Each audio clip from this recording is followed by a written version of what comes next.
Okay, we are now live. Again, welcome everyone. This is the April 14th meeting of the Greater East St. Louis COAD. COAD standing for Community Organizations Active in Disaster. I'm putting on the screen just information about what a COAD is and what the goal is. I know we have on the call today folks who haven't been on previous calls, so we welcome you to this conversation. This is the third COAD meeting, and as you will hear today, we went from just general calls to now having various teams meet active that are really moving from just ideas to action. So you're going to hear more about what the work looks like going forward, but just for context for those who have been with us and those new on the call, these Tuesday weekly calls are kind of going to be a forum to just report out on the work of the other teams, as well as give updates that is more cross-cutting, that is changing on a week-to-week or even day-by-day basis, that we trying to be informative. As the teams continue in their work, we're going to continuously assess how to best utilize these calls. We don't want to inundate folks with too many calls or meetings, so we are continuously looking to streamline things. And we welcome recommendations. We hope these are valuable. Again, right now, this is trying to be not a one-stop shop because there are many different outlets that are sharing information, and I'm going to put on the screen a couple of them that I referenced in a previous call. The Mayor of East St. Louis does a weekly briefing on Mondays. You can access that on the City of East St. Louis Facebook page. The St. Clair County Chairman has a daily briefing at 3:30 that can be accessed on the St. Clair County Emergency Management page. And many of you probably were the Illinois Governor, as well as the Illinois Director of Public Health, has a daily briefing at 2:30. All accessible on Facebook. I believe some are accessible on YouTube as well. These are all great briefings where you can learn about the latest trends with this virus, as well as a myriad of resources, both from social service side, small business, and just for an individual. There's a new call helpline that I'll talk about later today, but just our calls is trying to be one outlet for information. You can access past meeting minutes as well as videos, recordings. For those on the phone, the website address is tinyurl.com/COAD-files. So once again, tinyurl.com/COAD, which is COAD-files. Hopefully, for those of you who've received the information for this login, have also received that link some way or another. But that is where you can access information about these meetings. We will start uploading notes and resources that are coming from the different team meetings. Again, it's one additional access point for information. Lastly, before we move into the agenda, many folks have already had the opportunity to fill out a 10-question survey form. This is a way to help us better engage you where you want to be engaged and or informed how you want to be informed. So if you have not had the opportunity to complete that yet, please go to tinyurl.com/COAD2020. So tinyurl.com/COAD2020. We'll get your information and try to get you plugged in where and how you want to be plugged in. And also there's a couple of questions just to help us get a real-time stamp of where we're seeing most pressing needs for individuals, as well as the needs for organizations that are trying to best respond to this pandemic. So that kind of covers the bases on hopefully information for folks just to have in their back pocket to go back to. Our agenda we're going to move into. We have just a few main report outs today. Today's meeting, we're shifting into team report outs primarily, but have a few items that we are either in follow-up to a previous meeting or things to be lifted today. Last week, we began centering our conversation and our work with Youth Voice. For those just joining us, East Side Align is a movement to advance the readiness and well-being of young people. And in all of our works, we try to ensure there is space for us to be guided and informed by the experience of young people. And we had Remy Hare share last week. And this week we have Khan Key, who is another member of Love, which stands for Leaving Our Voices Everywhere, a youth-led organization here in our footprint. And you know, we've created this space because story is important. Understanding what the experience is from hearing directly from our young people is important, and it is our intent to not just listen, but use what we hear as our compass in this work, to be this guide. So I'm very grateful that Khan is with us. I asked him to unmute his line and his screen, and the floor is yours, Khan. All right. How you doing, everyone? My name is Khan Key. I'm with the Love Hub organization, and I just want to start off my personal experience with COVID-19. COVID-19 has, in my case, has made maybe confined to my house. For us teens and young adults, we're most definitely outgoing. We always looking for ways to better ourselves,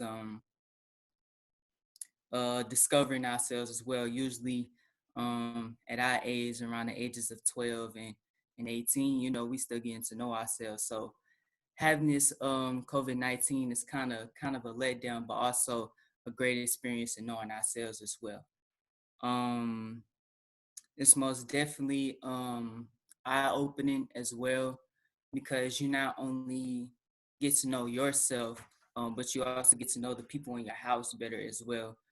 Um, and also, youth, we want to take a step forward in this too. We want to have a say so. I wouldn't say necessarily say a say so, but also a word out there and helping to do with this COVID-19. And more importantly, this goes into action. Not only just with East Side Line, we also have the organization that I'm with. We also looking for new teens, young adults to be able to let their voices be heard. So if you have any teenagers in your houses that you feel like that they got that talent or they got that voice or anything that you feel that's necessary for them, um, for them to speak or whatever, you can most definitely contact our group. We are most definitely looking for multiple ways to do things in this I say crisis or any cases as well. Most definitely health um health and emotional care is also needed for us young adults as well, because we may not express everything to adults, our parents, guardians, anybody. So please be mindful that um we have bottled up emotions, we don't know how to deal with that all the time. So please take it take inspiration for our well-being as well. Don't just be caught up with work or being up trying to make the next payment or waiting for the next check or whatever. Sometimes our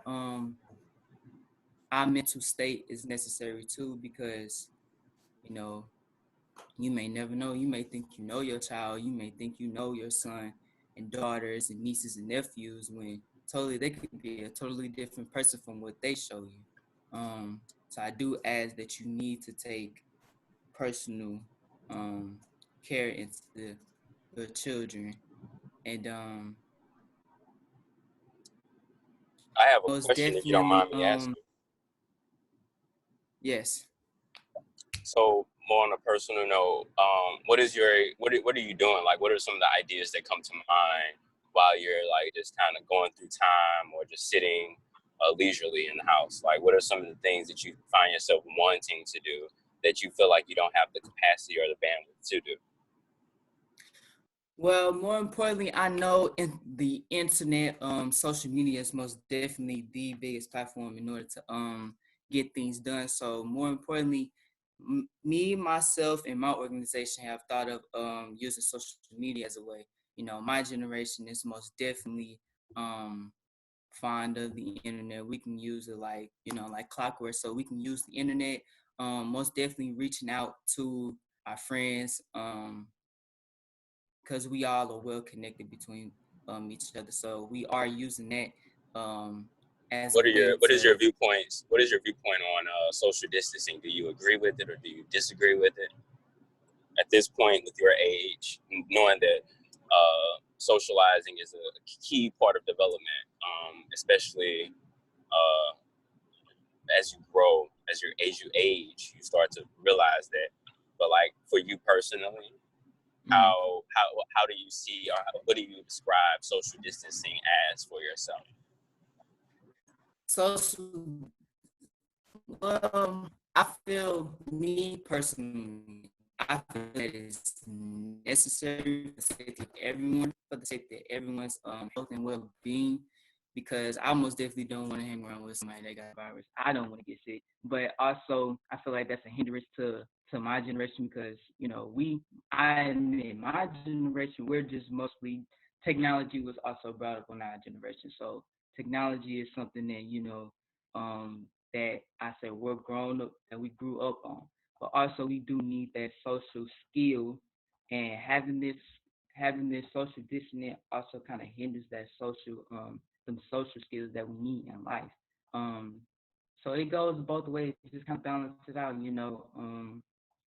It helps prevent from people being not in good health, but it also hinders us from being able to have that social skill, being able to talk to people, in some shape or form, having um, manners, social manners and stuff like that.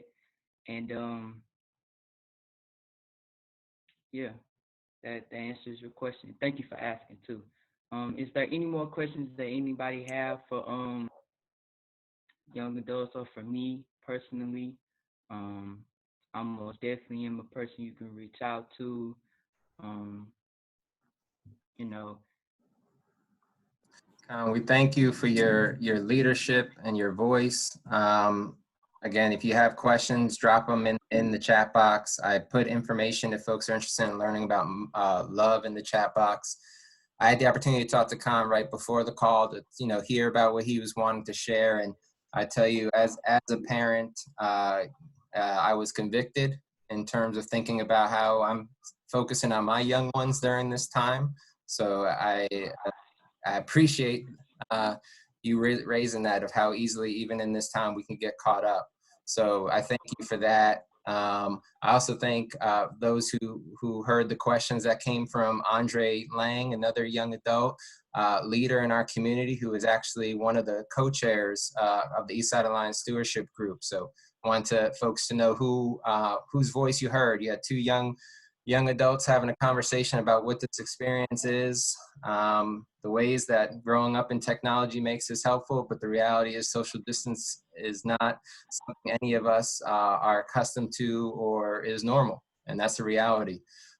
So, Tom, we appreciate your courage in sharing your direction in terms of what the emotional support needs are for our young people, and the help you're going to continue to give you and the other members of Love, and ensuring we're doing what we can to meet young people where they are and what their needs are, both for and with. So thank you so much, Khan. Appreciate it. no, So moving the agenda along, just for the sake of time, joining us from Eastside Health District is Miss Linda Joyner. She, as I mentioned, works for Eastside Health District, and we are so grateful to have her voice today to give us an update on just what the COVID cases in our footprint looks like. Ms. Joyner. Good morning, everybody. I'm sitting in for our administrator, Elizabeth Patton Whiteside, who is on another call at this time. And this is purely informational. If you have any questions, I believe you can use the chat box. and we will get right back to you, okay, if it's something I've not covered.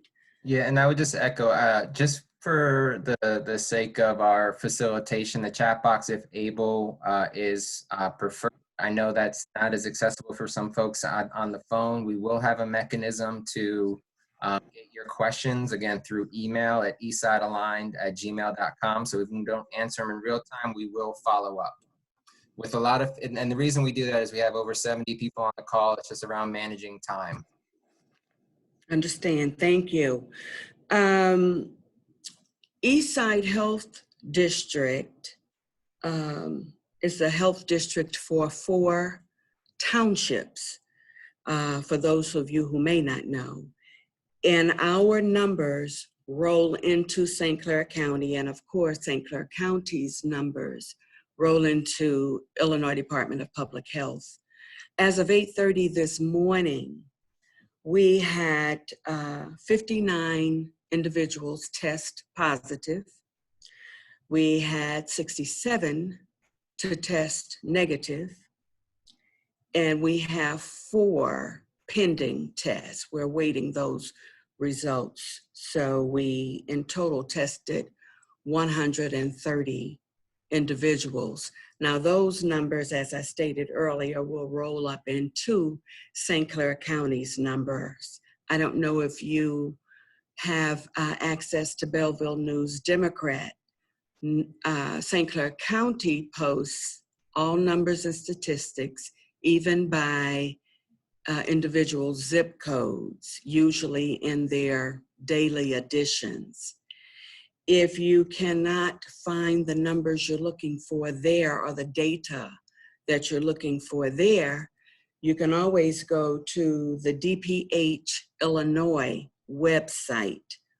All of the statistics are there by county, by zip code, Q&As on the coronavirus, all of that information, a wealth of information is on that webpage.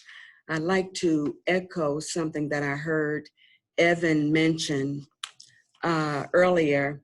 You want to do your best as far as information is concerned to pay attention to the governor's daily briefing. You can get your up-to-the-minute information there. He comes on daily at 2:30. And our Emergency Management Association's briefing is at 3:30 p.m. daily. And it's on your Facebook at 3:30 daily. You can get access to them. I know you've heard that we are going to be getting test sites in our area. They've heard us, and our sister agency, Southern Illinois Healthcare Foundation, is at the helm of this very major undertaking and initiative. They are looking at 3 test sites, one of which will be in our immediate area. The Windsor building, the medical building that adjoins the old Kenneth Hall Regional Hospital. For those of us who are a little bit older, is the old St. Mary's Hospital in East St. Louis. So that's where the first test site will be. They will be able to test 450 plus individuals, at least this is their goal, daily. Those tests will be sent to Anderson Hospital in Maryville to their lab. Not quite sure of the turnaround time, but it will hopefully be days rather than weeks. And there are other information that's going on behind the scenes for the other 2 test centers. I don't know exactly where they will be. I've only heard suggestions of where they might be. So when I get the firm details of that, we will share that with you. I think that's all we have at the moment. So Evan, I'll yield back to you. Unless you have any immediate questions for me, something, Evan, you think I might have missed that I should have covered? No, I think you covered the bases. Okay. I Appreciate you covering the testing center because we know that that is coming, but it's still evolving in terms of the when and the details of it. But going back to the cases, I'll have a slide in a little bit. IDPH, the Illinois Department of Public Health, does have zip code data accessible. There's an interactive map that will that gives the number of cases per zip code. Right. You know, helpful, not helpful, but it gives you a standing of what's going on and how the volumes are increasing. So daily briefings and that website give you the information. Right now for the state of Illinois, we have 22,025 individuals who have tested positive. We are very sad to report 794 deaths for Illinois, and the total amount of tests performed thus far is 105,768. Given time, just those numbers are hard to take in. Okay. Those are nearly 800 lives, unfortunately lost to this disease.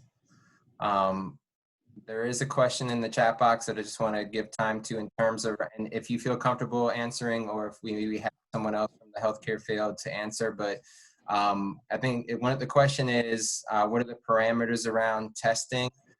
We do have someone from SIH Healthcare, Steve, who can, if he wants to unmute his line, and if you're on video, we welcome you to come in. It's important to know that even though a testing center will be up, it's not just anyone just goes. There is a process and protocol to follow. So Steve, if you want to unmute your line. Yeah, can you hear me now? Your input on the testing site. Can you hear me? I can hear you. Okay, great, thank you. Sorry I got on late, I didn't have the login, but so my name's Steve Tomaszewski. I'm at home, so I apologize for all the dogs barking in the background. If so, we are, have been working with local elected officials and the state, trying to get a testing site set up locally, especially in East St. Louis. And unfortunately, we have not received the testing equipment yet. So our timeline was hopeful to be this week, and we still would like to hit that timeline for opening in East St. Louis later this week if we get the necessary equipment. The parameters, as I understand, would be that a phone screening would have to take place prior to a patient coming to the testing site. It would just be a drive-through site, so they would not get out of their vehicle. And they would, hopefully this would be one of the newer, we would have results back within 24 hours. So I do not have a lot of details as far as the times or the phone number yet for them to call. So we're still putting all of that together, but we are still hopeful to get something up by the end of the week, and it obviously dependent upon getting all the equipment and supplies. So again, there's going to be a lot of information coming once it goes live. I would say with some of the more Q&A that's coming, please, we can just move that to chat box. And we'll also ensure that we email out additional information once the hours are available, the correct procedures.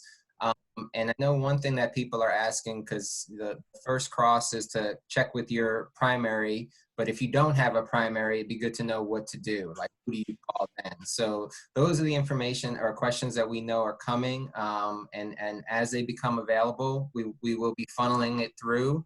And as Steve said, hopefully by this week, hopefully it'll be live and more information to come. So we've seen a lot of traction on Facebook. I'm sure Southern's Facebook page will have this information as well. So thank you. Right, yeah, we'll put out a news release and post it on our Facebook page. It's just, unfortunately, some of the announcements kind of got a little ahead of us, and just as soon as we can catch up, we'll make sure everything is available to the public. Thank you, Steve. You're welcome. Thanks for the time. And this has been, the Testing Center has been, as Steve mentioned, and Linda too, a huge collaborative effort to make possible. I know Mayor Eastern is on the line. Want to thank him for his continuous advocacy for ensuring that our part of the state got the resources it needed. Another group that has been continuously advocating for a testing center is United Congregations of Metro East. Marie Franklin was going to join. She's tied up in another meeting, but did want me to relay that today at 1 o'clock on their Facebook page, which is United Congregations of Metro East for those on the phone. They're going to have a live stream kind of action to be taken where previously, before the testing site was announced, the action was going to be to request the support for the testing center.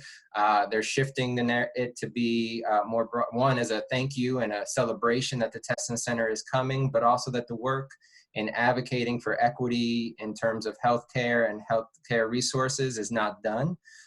We want to make sure that our part of the state, again, has equitable distribution of resources, and that those who are in some of the more vulnerable situations have what they need in whatever it is. So encourage folks, if they have the time, to join Facebook at 1 o'clock. Again, United Congregations of Metro East. We're going to thank you both for the updates on the testing center, and for all those who have been active in advocating to have that.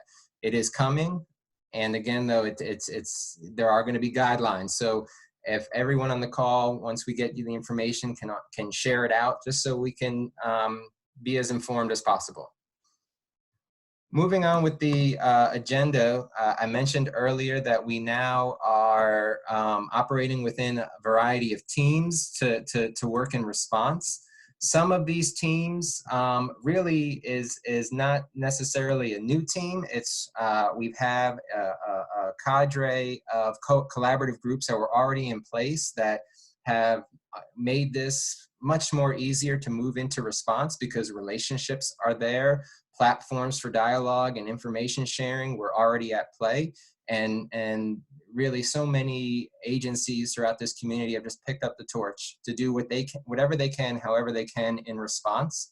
And so we're going to give report outs on what has been going on. We're going to begin with the East St. Louis Youth Development Alliance, YDA for short. It is a sort of in its name, a collection of organizations supporting youth development, predominantly through out-of-school time activities.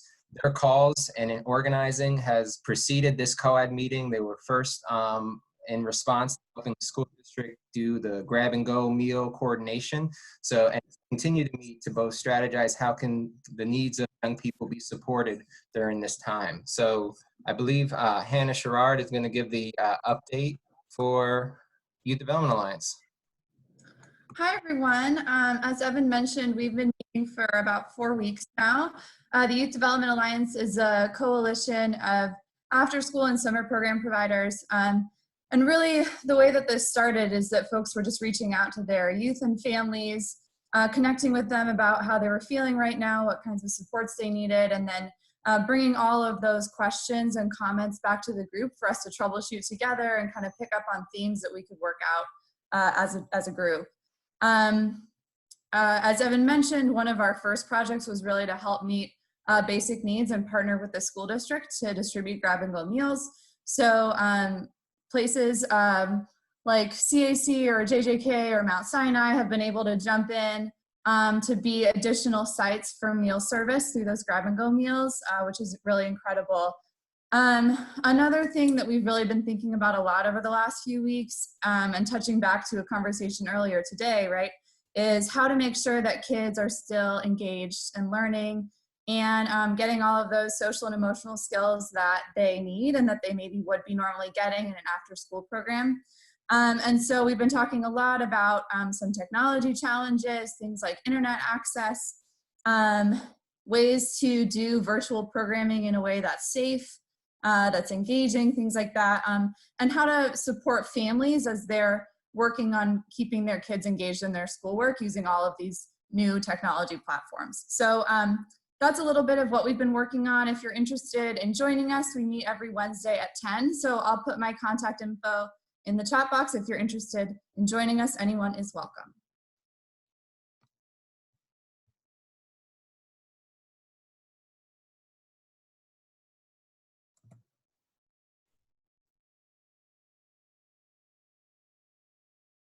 You're muted.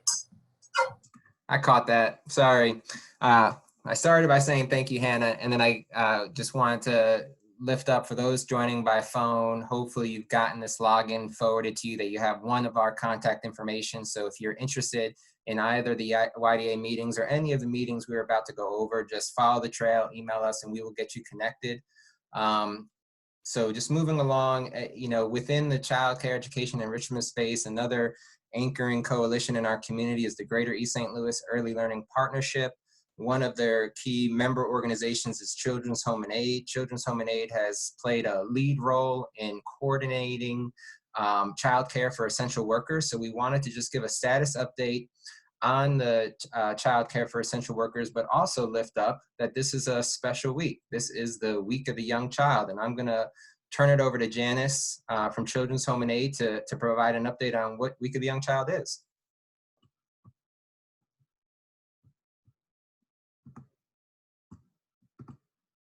Hi, good morning. As Evan said, I'm Janice with Children's Home and Aid, and I co-chair the Greater East St. Louis Early Learning Partnership that has been around for more than 10 years.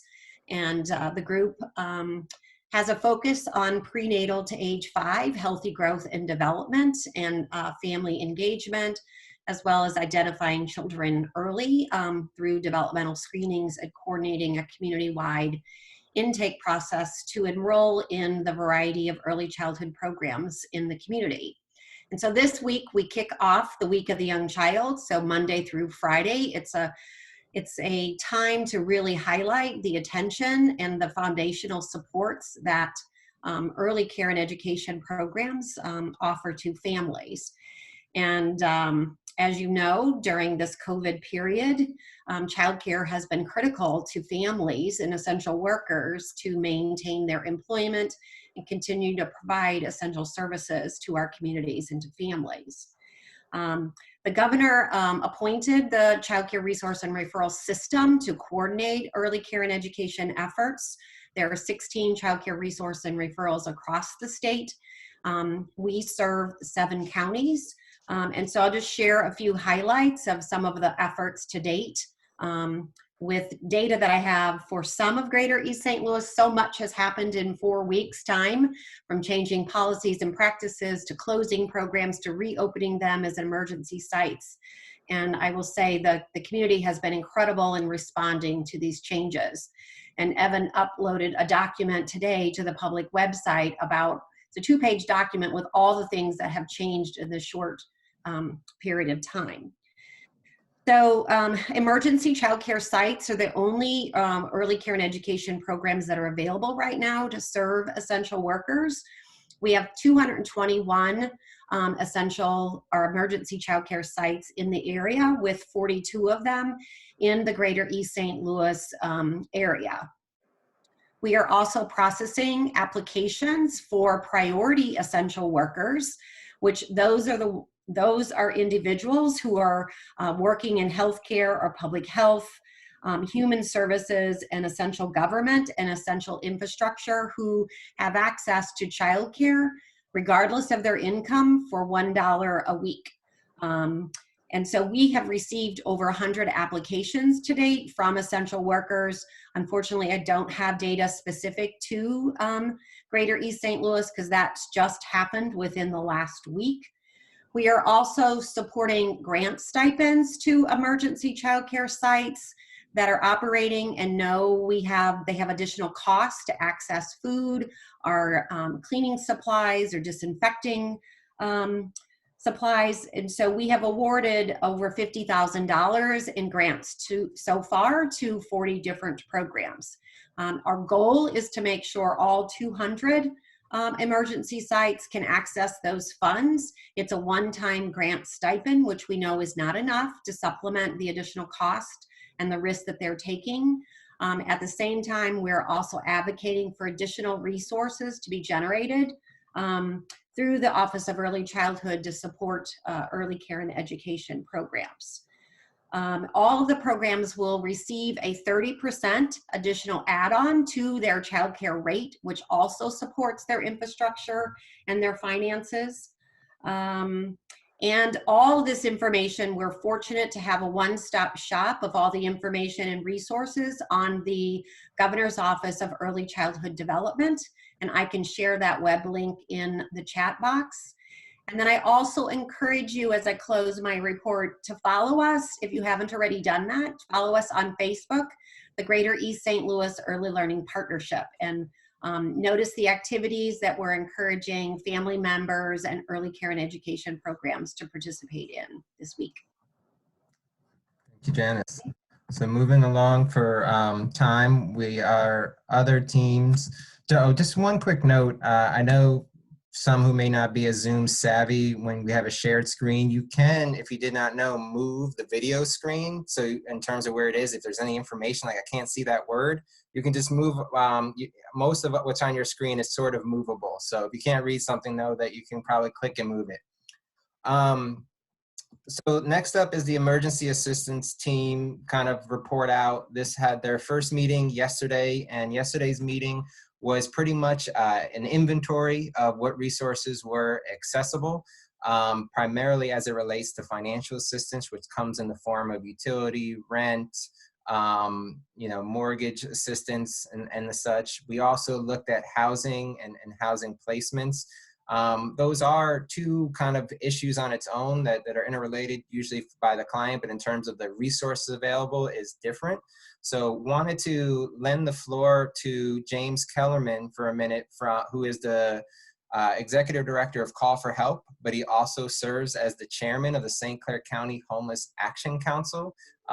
Realize that may be a council not many are aware of. It is affiliated with the St. Clair County Housing Resource Center, but the Homeless Action Council is a collaborative group in the county trying to address issues for folks experiencing homelessness, and they are open to any and all members who want to be a part of that.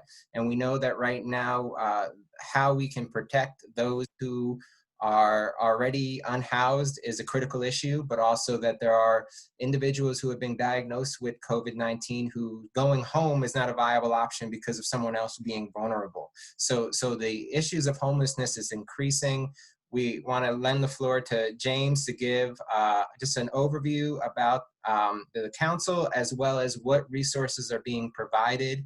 And we just got an update as of yesterday in terms of what the St. Clair County Emergency Management Organization is doing to support people who have been diagnosed. So James, can I give it over to you? Yeah, I just, like Evan said, we just had word yesterday that the emergency management services at St. Clair County, when someone tests positive at a hospital but is not necessarily or does not require hospitalization, they will work with that individual to get them housed. We also received, we applied, the COC applied for a grant for emergency assistance about 2 weeks ago, and we received the monies yesterday, and we received about half of what we requested, for one thing, and then but from today on, we will be housing people that are homeless into emergency shelters, into basically hotel, motel, lodging situations. Call for Help will be doing the majority of this, and we've partnered with the Housing Resource Center up at IGD, and also we're working with St. Vincent de Paul to try to get people much more isolated and into temporary shelters during that period. Let's see, I think that what was said about the HAC or the Homeless Action Council, anybody, if you're not a member already, anybody is welcome and encouraged to join. It's we hold monthly meetings at Chestnut in Belleville on the second Tuesday at 2 o'clock every month. This month is a little bit of an exception. We'll be doing a Zoom meeting actually next week, Tuesday. But if you have any questions about HAC at all, we are an advocacy group and also team together just like we're doing right now to assist people that are homeless, families that are homeless in our county. So I think that's it. Thank you, James. I dropped in the chat box your email address, and for those on the phone, just go to calledforhelp.org. You can probably access James Kellerman's email. And the next meeting is April 21st at 2 o'clock.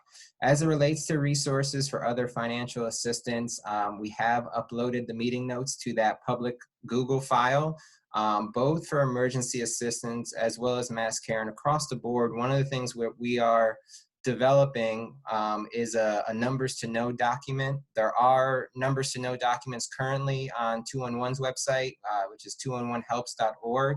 Those give numbers for across the region. We are going to make one that is specific to the East St. Louis area. We hope to have that within the next week or 2 weeks. Just so you know that the information is gathering and also changing. New resources are forming because of funding sources. So that's going to be, to the degree possible, a living document. So if you're interested or in need of families that have emergency assistance, go to the public file, pull the information, and make those connections. Now going to move over to the mass care team, which I believe Sheila Burton will be given the report out on with joint hands. Right. Thanks, Evan. The mass care team met for the first time yesterday. And just to give a brief overview of what was discussed, first we talked about food distribution and what's already happening. And as most of you know, there's a lot of different pantries in the East St. Louis area, and food is being distributed at a variety of different places. And I won't go into those details right here, but it is happening. The St. Louis Area Food Bank was on the call and graciously is available to help with that effort, and it already is. We talked about the needs and gaps, like where we still need something, and we talked specifically about making a map to see the possible geographic areas that are not being served. We also talked about a need being deliveries for those that are homebound, not just seniors, but also possibly people with disabilities or people that are caregivers to those at risk. And also the people who are testing positive and can't get out then, the need for food for them as well. We moved on from food to talk also about other items that are needed in the community that the need for distribution is happening, and the Urban League is hosting food and toiletries distribution this Friday at East St. Louis Senior High School, and other items as well that might be needed over time, such as diapers and formula and cleaning supplies, toiletries, those type of things as well. Masks, we talked about the need for masks and how to get those, medicine, prescriptions, those type of things. So yesterday really was mostly a meeting to see where we're at, see what's being done already, see where the needs are, and figure out where we need to focus our attention. And basically that's it.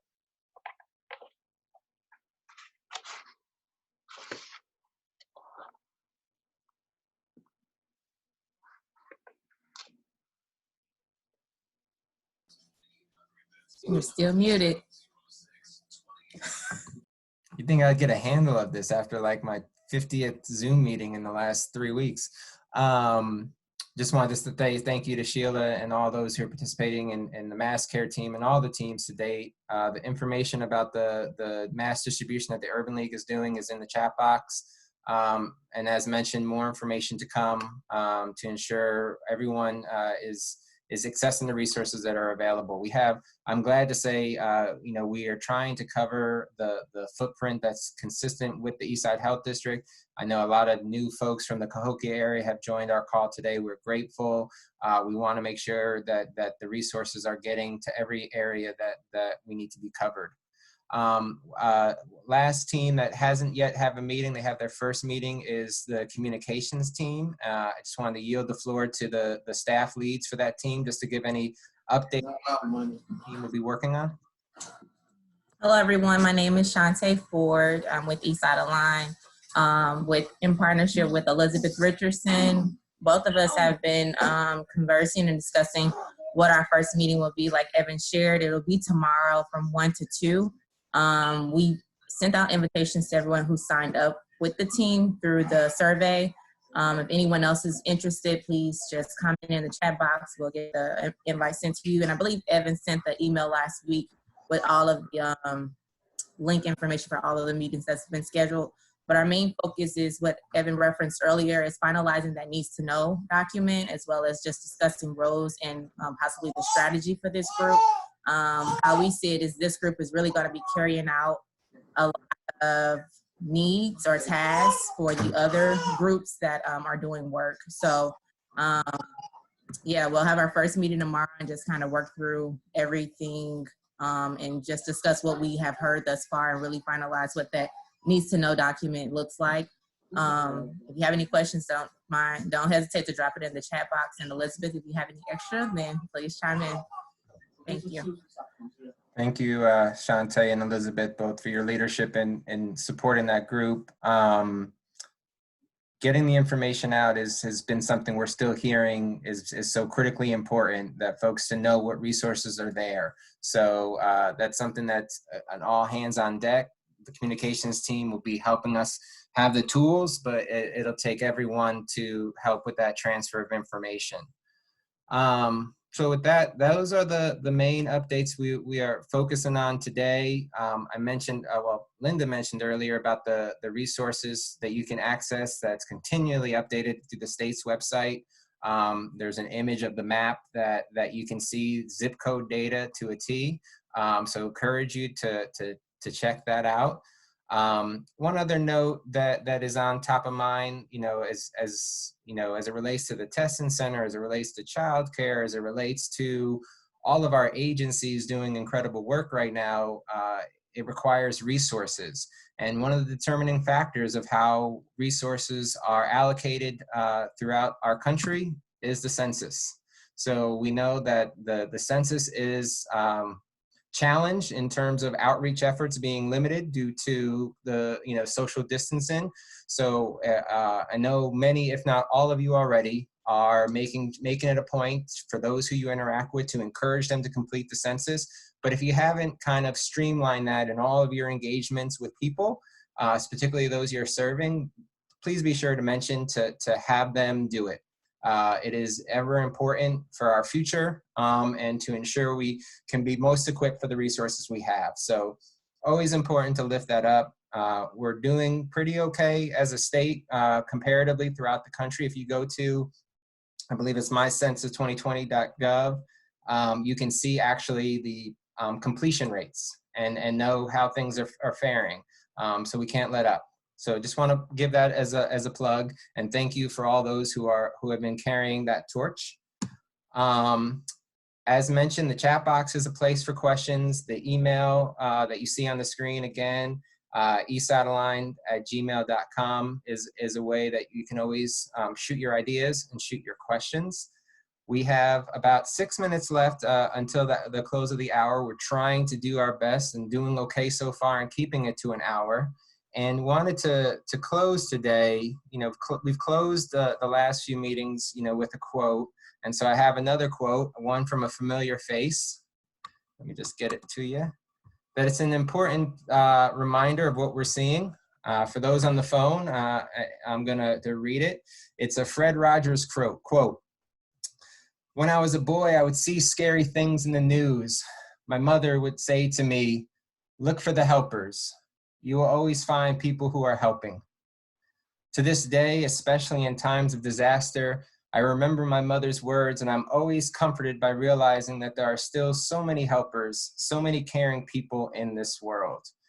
The over 70 folks on this call, you are the helpers, you are the champions, you are the advocates who are dedicating time, energy, and resource in this time of disaster, in this time of great challenge, to really be a light. And so in as much of a managed chaos fashion, I wanted to allow space for people to share some of the glimmers of hope that they're seeing. What is something in the past week or past couple of weeks that has given you hope, and or someone or some organization that you want to recognize? There is plenty of scary things in the news and the media, and as well as its fair share of hopeful things. And just wanted to close this time with hearing about it. So to the degree possible, I can call on people in the chat box, but if folks just want to try to unmute their lines and share something, we'll take about as many as we can get within the next 4 minutes, and then end our day. So don't know how to best facilitate it with a call of 70 people, but we're going to give it our best. So if anyone wants to share, the floor is yours. Kevin, I'm sorry, Evan, Kevin, what has been such a pleasant surprise for me is the professionalism and the team philosophy of everyone that I have come in contact with. There has been absolutely no instances of big I's and little U's. We all get together and we just have to get it done, and we do. So that's what I'd like to share. Thank you. And so those on Zoom have seen I've taken off the slide share so more of you can see more of the people on the screen. In off camera, why don't you plug in the camera so people can see the faces of the helpers, see the faces of those who are doing all of this amazing work right now. Thank you, Paul, for waving. We see you over there, visions. Take a look. Let's see who it is. Some of these faces you may not have ever met before. Some social distancing. Mm-hmm. Well, Evan, I'd like to share a positive if I can. This is Tiffany Golson. Go ahead, Tiff. Mm-hmm. Okay. All right.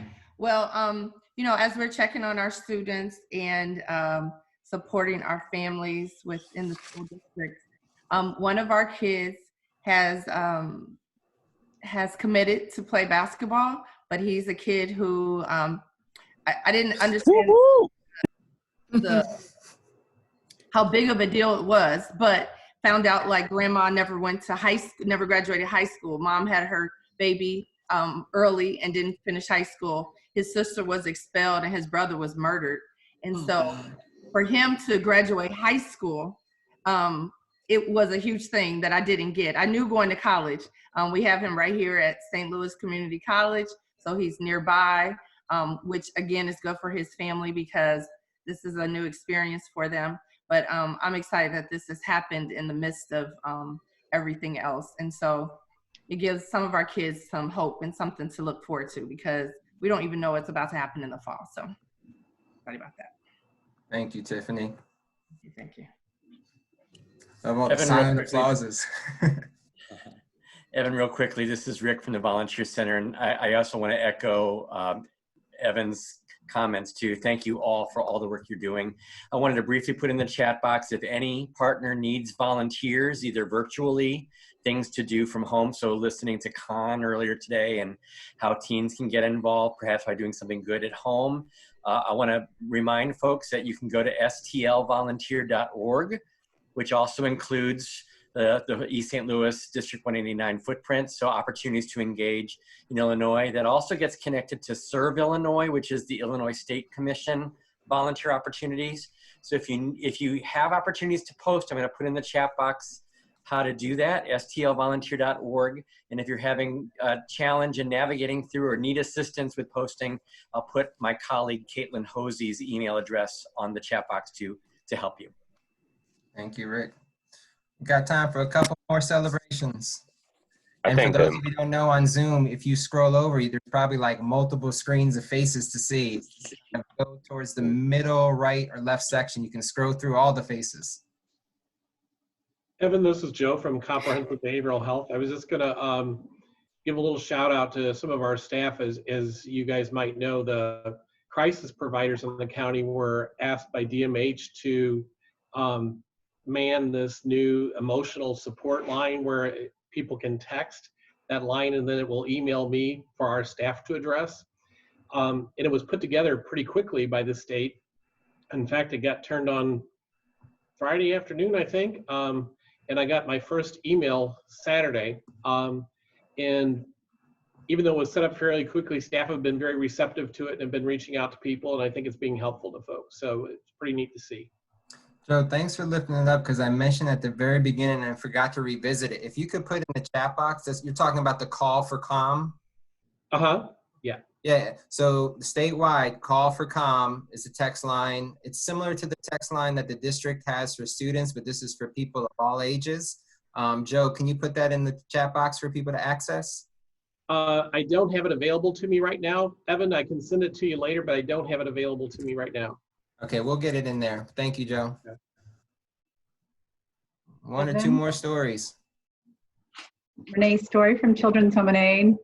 I just wanted to take a moment to thank Janice and her team, her child care assistance program and child care resource and referral. They really, from the beginning of this, they've worked weekends and evenings and all they could do to set up this emergency child care for families and to be able to respond. And there are only staff who are really unable to take their work remote and we took shifts in the office in our East St. Louis and Granite City offices. So just wanted to give a shout out to them and for all their hard work on the emergency child care. Thank you. Anyone else got good news or someone who may be on the phone want to open up the line and share out? Evan, this is Yes. Sheila. Just a bit of good news, kind of in keeping with what Tiffany was saying. One of our seniors in Join Hands found out she was admitted to Spelman in Atlanta, so we're pretty excited about that. Woo woo! Woo woo! Yeah! Woo woo! Yeah, we're excited. We're waiting on the financial aid packet, so hopefully it'll be good, but we're determined. She's got to go there, so it's great. That is awesome. Fantastic. Yeah. Well, so many. This is Alvin Parks with East St. Louis Township. I want to say thank you so much to the St. Louis Area Food Bank. Maddie has supplied so much food. We don't know how we're going to get rid of it all between Wednesday and Thursday, but we are definitely going to deliver where necessary. And if anybody has any families who need food, we are happy to have our doors open. We're not letting them in, but we're serving it in a drive-by manner and we'll deliver where necessary. Just give us a call at 698-0973. Thank you. Thank you so much. I saw that Letty Hicks was on the line. Letty is an organizer with Parents United for Change and has been active in attending almost each team meeting and coming in with such great questions, such great guidance of what's the experience like, how are people connecting and not connecting to the resources. So I just wanted to thank Letty for being another compass in guiding us for our work and just for all of her engagement and advocacy.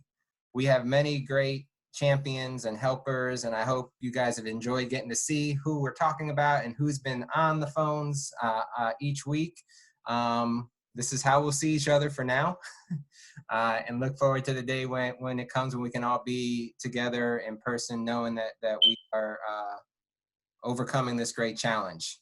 I went 4 minutes over, but hopefully people, this gave a burst of energy and joy. We will be coming back same time next week with these general updates. Again, if you're interested in engaging or getting information about any of the teams, contact us, and the file folder will have updated information about what's going on.